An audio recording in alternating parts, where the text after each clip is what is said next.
In America, I was going through a lot with past things that had happened to me over a 10-year span.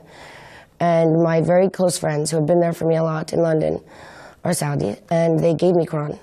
And I brought it to New York because I was learning, and it opened doors for me to experience and spiritually to find another, true meaning. And this is who I am. But this is just me holding it with me, walking, going. Whereas the paparazzi maybe across the street, I didn't know. And they crucified me for it in America. They made me seem like Satan. I was a bad person for holding that Quran. And I was so happy to leave and go back to London after that, because I felt so unsafe in my own country after this. I mean, people were like horrible to me. And just because this is my belief, if this is something I want to learn, this is my own will. This is not for you to express. If you want to say it, keep it to yourself. I'm not looking at what you do every day. Maybe you're not doing enough because you're bored hurting me. But I can't imagine how many people go through this all the time. And that made me feel like an outsider. So I understand why, the Turkish people are upset, because they live in a great, beautiful place. And I understand why women that wear headscarves are looked at differently, because I felt like that. So when I was in Antep, she put that headscarf on me, I felt really honored because of that.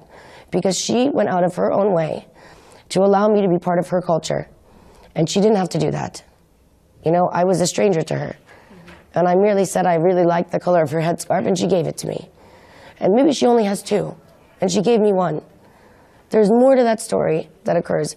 And I said, you know what? Because this woman took the time to give me this, and a part of herself, not even knowing me, I'm not taking it off. And my first thought, and I said to my good friend Hilal, I said, but it scares me because people are going to look at the headscarf and only talk about that. Yeah. They're not going to ask the real questions about why. Because that's not interesting. It will become headlines suddenly, right? And it should. It should. It should be headlines. It's okay, because in Turkey you have a free will as a woman if you want to or you don't want to. That's why it's amazing here. You can choose what you want and it's accepted. Whereas I'm in America holding a Quran and I'm the devil. No, you have to acknowledge the good parts of a place where we think is so bad.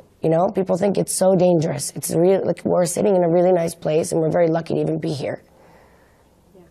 So it's about time we start, recognizing the truth and doing something.